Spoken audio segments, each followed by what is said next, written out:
മഹാലക്ഷ്മി സീരിയലിൻ്റെ പുതിയൊരു എപ്പിസോഡിലോട്ട് എല്ലാവർക്കും സ്വാഗതം. അങ്ങനെ കുഞ്ഞിനെ നഷ്ടപ്പെട്ടിട്ടുള്ള കാര്യം അറിയുന്ന മഹിയാണെങ്കിൽ ആകെ ബോധം കെട്ട് വീഴുകയാണ്. മഹി അങ്ങനെ വെള്ളം തെളിച്ചെല്ലാം എണീപ്പിക്കുന്നുണ്ട് കണ്ണൻ. എന്നിട്ട് പറയുന്നുണ്ട്, എൻ്റെ കുഞ്ഞ് എവിടെ പോയി, എൻ്റെ കുഞ്ഞ് എന്തിയെന്നെല്ലാം ചോദിച്ചുകൊണ്ട് വീണ്ടും വീണ്ടും മഹി കരയാണ്. പിന്നീട് ജാനമ്മയോട് ചോദിക്കുന്നുണ്ട് ലേഖ എവിടെയെന്ന്. അപ്പോൾ ജാനമ്മ പറയുന്നുണ്ട്, നിങ്ങളെ കണ്ടതും പെട്ടെന്ന് തന്നെ മുകളിലോട്ട് പോയതാണെന്നെല്ലാം പറയുമ്പോൾ ഇതെല്ലാം കേട്ടുകൊണ്ട് ലേഖയാണെങ്കിൽ ആകെ ഭയപ്പെട്ടുകൊണ്ട് തന്നെ മുറിയിലിരിക്കുന്നു. അങ്ങനെ ലേഖയെ കാണാനായിട്ട് മഹിയാണെങ്കിൽ പെട്ടെന്ന് തന്നെ അവിടെ നിന്ന് ഓടിപ്പോവുകയാണ്. അതേസമയം ജാനമ്മയോടായിട്ട് ദേഷ്യപ്പെടുകയാണ് കണ്ണൻ. നിങ്ങളെല്ലാം ഇവിടെ ഉണ്ടായിട്ടും ഇങ്ങനെയൊക്കെ സംഭവിച്ചല്ലോ, നിങ്ങളെ കുഞ്ഞിനെ നോക്കാൻ വേണ്ടിയല്ലേ ഞാൻ ഇങ്ങോട്ട് കൊണ്ടുവന്നതെന്നെല്ലാം ചോദിക്കുന്നുണ്ട്. ലേഖയുടെ മുറിയിലെത്തുന്ന മഹിയാണെങ്കിൽ ലേഖയെ കാണുന്നതും അലറി വിളിക്കുകയാണ് ലേഖയെ എന്ന് വിളിച്ചുകൊണ്ട്. അതേസമയം പെട്ടെന്ന് തന്നെ ലേഖ പേടിച്ച് തന്നെ എഴുന്നേൽക്കുന്നു. എന്നിട്ട് പറയുന്നുണ്ട്, നിനക്ക് വേണ്ടിയല്ലേ ഞാൻ എൻ്റെ കുഞ്ഞിനെ ഇവിടെ നിർത്തിയിട്ട് പോയത്, കുഞ്ഞിനെ കൊണ്ടുപോയാൽ സങ്കടമാവുമെന്നും ഒറ്റ വിചാരത്തിൽ മാത്രമാണ് ഞാൻ എൻ്റെ കുഞ്ഞിനെ നിന്നെ ഏൽപ്പിച്ചിട്ട് പോയത്. കുഞ്ഞിനെ നോക്കാനായിട്ട് പറ്റില്ലേ, നീ എന്തിനാണ് എൻ്റെ കുഞ്ഞിനെ അടക്കി പിടിച്ച് ഇവിടെ നിർത്തിയതെന്നെല്ലാം ചോദിച്ചുകൊണ്ട് മഹിയാണെങ്കിൽ പൊട്ടി പൊട്ടി കരയുന്നുണ്ട്. എന്നിട്ട് ലേഖയോടായിട്ട് ദേഷ്യപ്പെടുന്നുണ്ട് മഹി. നീ എൻ്റെ കുഞ്ഞിനെ എന്താണ് ചെയ്തതെന്നെല്ലാം ചോദിച്ചുകൊണ്ട് ലേഖയോടായിട്ട് ദേഷ്യപ്പെടുമ്പോൾ കണ്ണൻ അങ്ങോട്ട് വരുന്നുണ്ട്. കണ്ണൻ പറയുന്നുണ്ട്, എന്താ മഹി കാണിക്കുന്നതെന്ന് ചോദിക്കുന്നുണ്ട്. കണ്ണനെ കാണുന്നതും ലേഖയാണെങ്കിൽ തൊഴുകയോടുകൂടി തന്നെ നിൽക്കുന്നു. അതേസമയം ലേഖയോട് ചോദിക്കുന്നുണ്ട്, എന്താണ് സംഭവിച്ചത് ലേഖ എന്ന് ചോദിക്കുമ്പോൾ, ഞാൻ കുഞ്ഞിനെ ഉറക്കി കിടത്തിയതിന് ശേഷം കുളിക്കാനായിട്ട് പോയി ജാനമ്മയെ ഏൽപ്പിച്ചിട്ട് തിരിച്ചു വരുമ്പോഴേക്കും കുഞ്ഞിനെ കാണാനില്ല എന്നെല്ലാം പറഞ്ഞുകൊണ്ട് ലേഖ കരയുന്നുണ്ട്. അതേസമയം മഹി പറയുന്നുണ്ട്, ഇവിടെ 3 പേരുണ്ടായിട്ട് പോലും നമ്മുടെ കുഞ്ഞിനെ നഷ്ടപ്പെട്ടല്ലോ കണ്ണേട്ട എന്നെല്ലാം പറഞ്ഞുകൊണ്ട് വളരെ സങ്കടപ്പെട്ടുകൊണ്ട് തന്നെ കരയാണ്.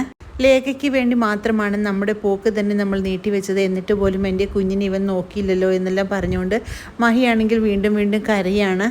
പിന്നീട് ആ കുപ്പത്തൊട്ടിയിൽ നല്ല സുഖമായിട്ട് കിടന്നുറങ്ങുന്ന കുഞ്ഞിനെയാണ് കാണിക്കുന്നത്. അതേസമയം അങ്ങോട്ട് വരുന്ന ഒരു ഭിക്ഷക്കാരനാണെങ്കിൽ ആ കുഞ്ഞിനെ കാണുന്നുണ്ട്. അങ്ങനെ അയാളാണെങ്കിൽ പെട്ടെന്ന് തന്നെ ആ കുഞ്ഞിൻ്റെ അടുത്ത് ചെല്ലുന്നുണ്ട്. അയ്യോ, ഇതൊരു കുഞ്ഞാണല്ലോ ഈ കിടക്കുന്നതെന്നെല്ലാം മനസ്സിൽ വിചാരിച്ചുകൊണ്ട് അയാൾ പെട്ടെന്ന് തന്നെ അങ്ങോട്ട് ചെല്ലുന്നു. എന്നിട്ട് ചുറ്റിനും നോക്കുന്നുണ്ട്, ആരെങ്കിലും കാണുന്നുണ്ടോ എന്ന് നോക്കുന്നു. അതേസമയം അയാൾ ആ കുഞ്ഞിനെ കയ്യിലെടുത്തുകൊണ്ട് അവിടെ നിന്ന് പോകാനായിട്ട് ശ്രമിക്കുകയാണ്. ചുറ്റും നോക്കിക്കൊണ്ട് തന്നെ അയാൾ ആ കുഞ്ഞിനെയും കൊണ്ട് പോകുകയാണ്.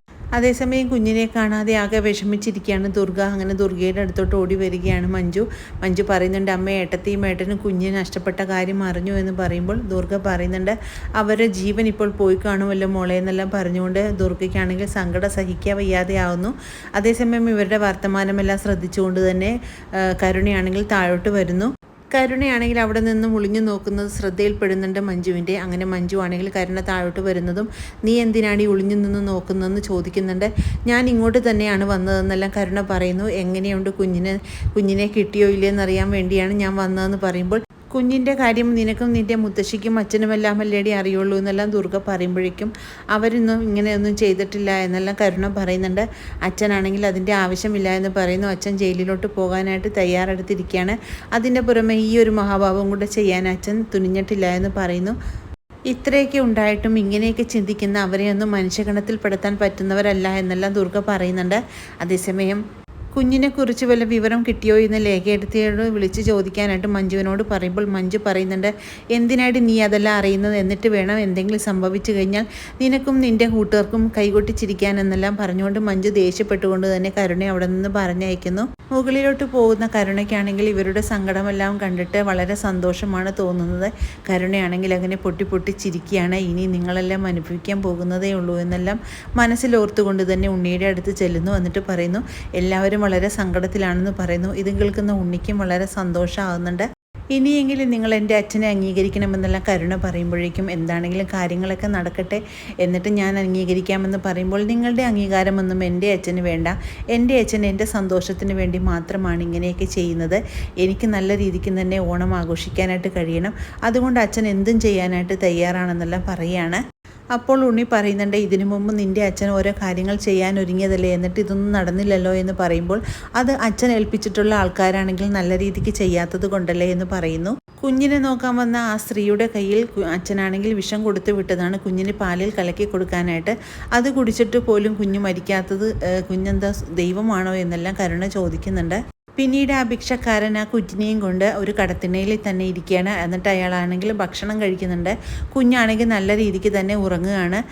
കുഞ്ഞിനെ അയാളാണെങ്കിൽ ആർക്കെങ്കിലും വിൽക്കാനായിരിക്കും തീരുമാനിച്ചിരിക്കുന്നത്. പിന്നീട് ലേഖയുടെ സങ്കടം കണ്ടിട്ട് സങ്കടം വരുന്നുണ്ട് മഹിക്ക്. മഹി പറയുന്നുണ്ട്, എൻ്റെ കുഞ്ഞിനെ നഷ്ടപ്പെട്ടത് കൊണ്ടല്ലേ ഞാൻ നിൻ്റെ അടുത്ത് ഇങ്ങനെ ദേഷ്യപ്പെട്ടത്, എന്നോട് ക്ഷമിക്ക് ലേഖ എന്നെല്ലാം പറഞ്ഞുകൊണ്ട് ലേഖയെ കെട്ടിപ്പിടിച്ച് കരയുന്നുണ്ട് മഹി. പിന്നീട് പൂജാമുറിയിൽ നല്ല രീതിക്ക് തന്നെ പ്രാർത്ഥിക്കുകയാണ്. ദുർഗയും മഞ്ജുവും അങ്ങനെ കുഞ്ഞിനൊരു ആപത്തും വരുത്താതെ ഞങ്ങളുടെ കൈകളിൽ തന്നെ കിട്ടണേ എന്നെല്ലാം അവർ ആത്മാർത്ഥമായിട്ട് തന്നെ പ്രാർത്ഥിക്കുന്നു. അതേസമയം കുഞ്ഞിനെ തേടി നടന്നിട്ട് കിട്ടാതെ ആകുമ്പോഴേക്കും അനന്തവും മാർക്കോയും കൂടെ തിരിച്ച് വീട്ടിലോട്ട് തന്നെ വരികയാണ്.